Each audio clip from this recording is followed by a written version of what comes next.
Thank you. Am I on? Yes. Yes. And I'm on.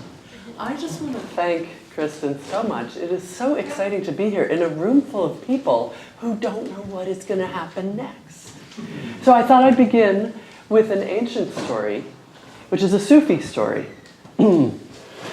about the beginning. Because in the beginning, God created everything. The things that slither, and the things that sprout, the things that flutter, and the things that soar. And God was pleased for a while. But something was missing. God reached down, took a handful of mud, shaped it into a lumpy, two-legged creature, set it down, and another, and another, and another. And God was excited. They were running around. They were doing things. So God called to all the souls in heaven, said, come and see, come and see. Look what I made. I made this for you. And the souls, they all came. They crowded. They peered over the edge of heaven. They looked down. They saw the creatures crawling and digging and working and sweating, and they smelled the stench of the people. And then one of the souls looked and said, wait, you want us to go down there? All they do is work, and then they die. We're not interested. And the souls all scampered off and hid themselves in the corners of heaven and would not come out. And God was furious and did the only sensible thing in that situation. Took a nap. And in the depths of that nap, in the soft cloud of sleep, something rose up from the middle of God in a great spiraling ha-ha! It was the first laugh. And with that laugh came a song, and with that song came a dance. And God took all those gifts and gave them to the earth. And then it got loud. Noises rose up from the earth. There was piano, there was cello, there were people popping and dancing, and the souls came creeping out of their hiding places. They looked down, they said, what is that? What are those sounds? What are those movements? We want some of that. And God said, you're not interested. The soul said, we are interested. And God said, you can't have any of that if you don't have a body. And with that, the soul spilled forth from heaven like a waterfall. And they flowed down into every body. And all those bodies were dancing and singing and laughing and dying. But it was worth it for a night like this, when the glow of the stage pulls us all together and we say, thank God we are alive.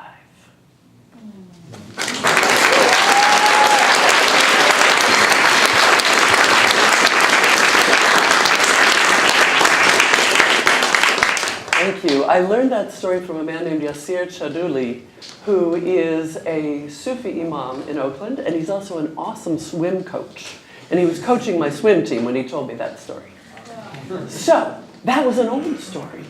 But the next story I'm going to share with you is a story brand new that has never been told before. And I am certain that it has never been told before because we are going to make it up together right now. So I'm going to begin a story with a once upon a time, and as soon as I need the name of something, or how big it was, or how old it was, or where it lived, somebody's going to shout it out loud and clear, whoever I hear first. That goes into the story, and who knows where we'll end up.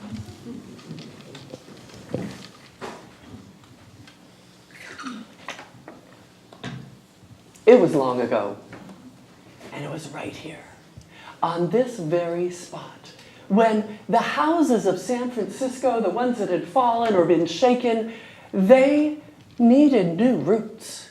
And that is how this building came together. Little pieces of a yellow wall and beams from another building and the crossbars of a factory all converged on this spot. That's why there's a trapeze hanging from the roof. That's why there are mannequins waiting for that moment when the show is over and silence falls and they can come alive. Now, Joan lives here. She knows the truth of this. We are not alone here. The black cat knows it. And late at night, her whiskers quiver and her ears stand on end, and that's when the creature comes. What kind of a creature is it that lives in this spot?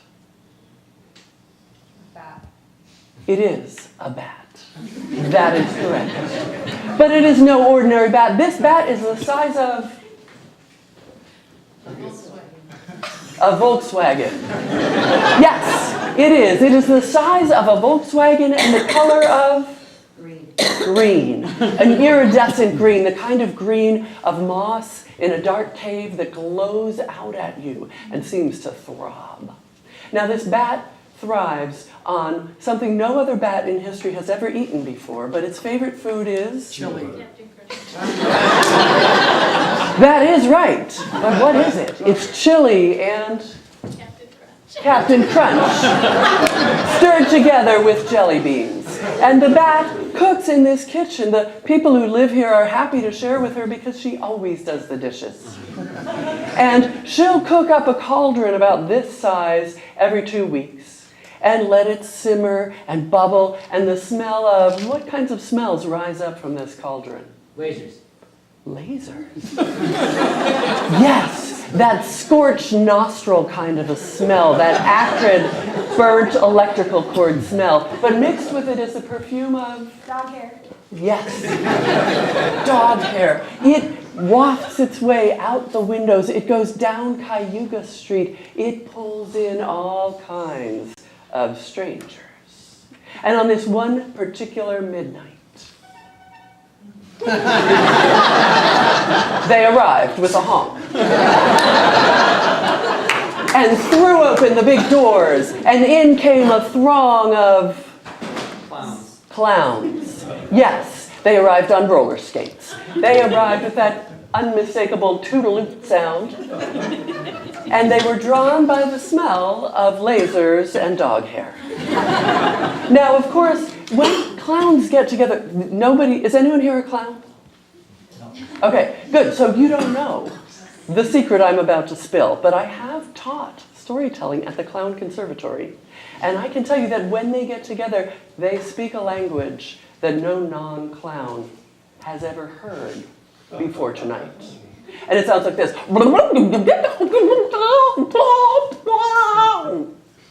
Which means? Add another scoop of chili. Add another scoop of chili. And the bat obeyed. Ploop. And it simmered and it bubbled some more.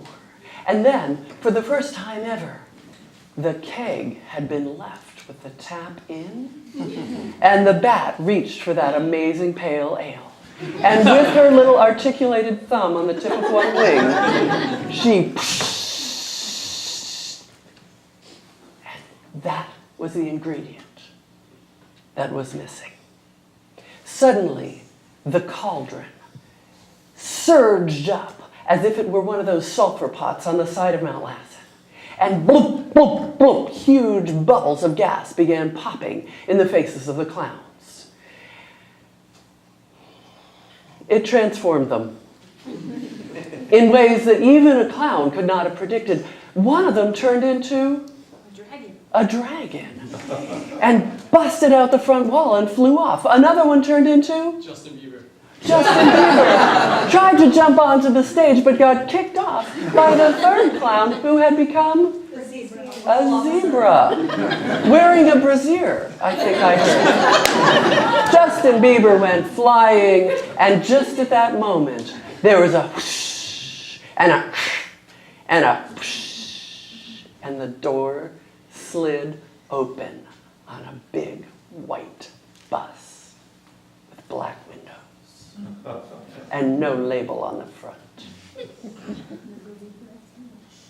And into that bus went the clowns. They all sat down obediently on their white folding chairs. And then the bat got in. She took the wheel. And she took those clowns on a ride like they had never been on before. And right around 80 minutes from now, they'll be back and tell you how it was. Thank you.